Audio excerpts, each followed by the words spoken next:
خود کو آسانی سے کسی انسان کی صورت میں ڈھال سکتے ہو؟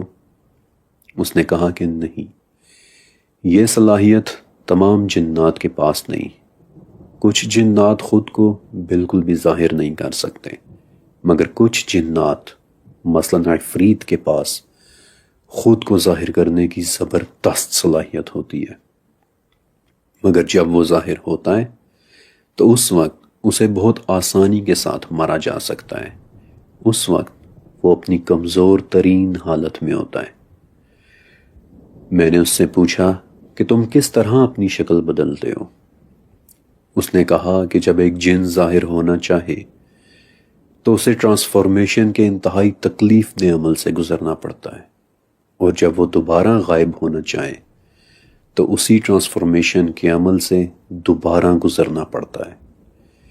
اس لیے جنات خود کو ظاہر کرنا اتنا پسند نہیں کرتے۔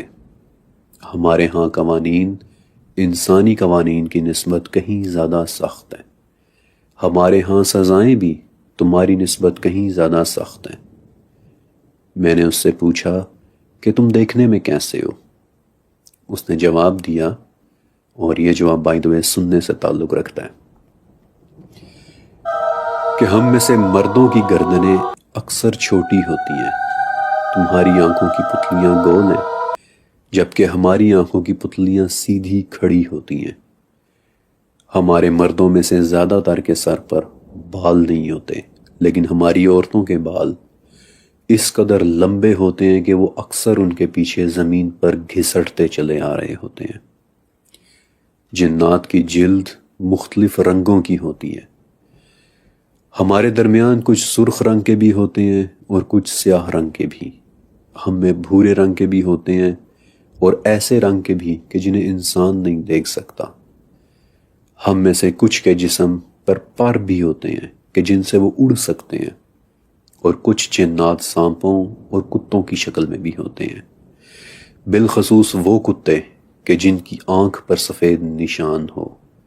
وہ ایک انتہائی طاقتور شیطان ہوتا ہے۔ لیکن تم سمجھتے ہو کہ ہم سبھی نہایت بدصورت اور خوفناک ہوتے ہیں۔ ہاں، ہم میں سے زیادہ تر تو ایسے ہی ہیں، لیکن ہم میں سے بعض جنات اپنی خوبصورتی میں اس قدر بے مثال ہیں کہ اگر تم ہمیں دیکھنے کے قابل ہو جاؤ تو تم خوبصورتی کا مطلب بھول جاؤ۔ اوکے، اب اس کتاب سے ہٹ کر آپ کے لیے کچھ ایڈیشنل انفارمیشن۔ ابن کنجور نے بتایا کہ ایک جنایا کا حمل 15 مہینے تک ٹھہرتا ہے، اور یہ بات بالکل میک سینس کرتی ہے۔ دیکھیں، اس وقت صرف اس دنیا میں اللہ تعالیٰ کی بنائی ہوئی 87 لاکھ قسم کی مخلوقات رہ رہی ہیں، اور میں ان کی تعداد کی بات نہیں کر رہا بلکہ اقسام کی بات کر رہا ہوں، کہ جن میں سے انسان ایک قسم ہے، شیر ایک قسم ہے، ڈولفن ایک قسم ہے، اور ان کی طرح کی 87 لاکھ اقسام تو صرف اس دنیا میں رہ رہی ہیں، کہ جن میں سے ہر ایک کے حمل کی مدت یعنی گیسٹیشن پیریڈ دوسرے سے بالکل مختلف ہوتا ہے۔ مثلاً ایک انسان عورت کا گیسٹیشن پیریڈ 9 ماہ کا ہوتا ہے، جبکہ پوسمز نامی اس جانور کا گیسٹیشن پیریڈ صرف 12 دن کا ہوتا ہے، اور ان دونوں کے مقابلے میں انڈین ایلیفینٹ یعنی ہاتھی کا گیسٹیشن پیریڈ 2 سال تک چل سکتا ہے۔ تو یقیناً ایک جنایا کے حمل کی مدت بھی 15 ماہ ہونا کوئی حیرانی کی بات نہیں۔ لیکن اس حوالے سے میں آپ کو ایک انتہائی دلچسپ اور ایک حیران کن بات ضرور بتانا چاہوں گا۔ 9ویں صدی کے ایک مصری اسکالر علامہ کمال الدین الدمیری نے اپنی کتاب حیات الحیوان میں جنات کی ایک خاص قسم اقنس کے متعلق لکھا ہے، کہ جو ایک طرح سے کسی قسم کی کوئی کالونی بنا کر رہتے ہیں، اور اس کالونی میں ایک ماں جنایا ہوتی ہے، ترتبہ، اور جب اس کے بچے دینے کا وقت آتا ہے تو وہ ایک مرتبہ میں 30 بچے تک دے سکتی ہے۔ 10 بچے ایک جگہ، پھر 10 بچے کسی اور جگہ، اور پھر 10 بچے کسی اور جگہ، اور ان میں سے ہر ایک بچہ انسان کا بدترین دشمن ہوتا ہے۔ انکریڈیبل۔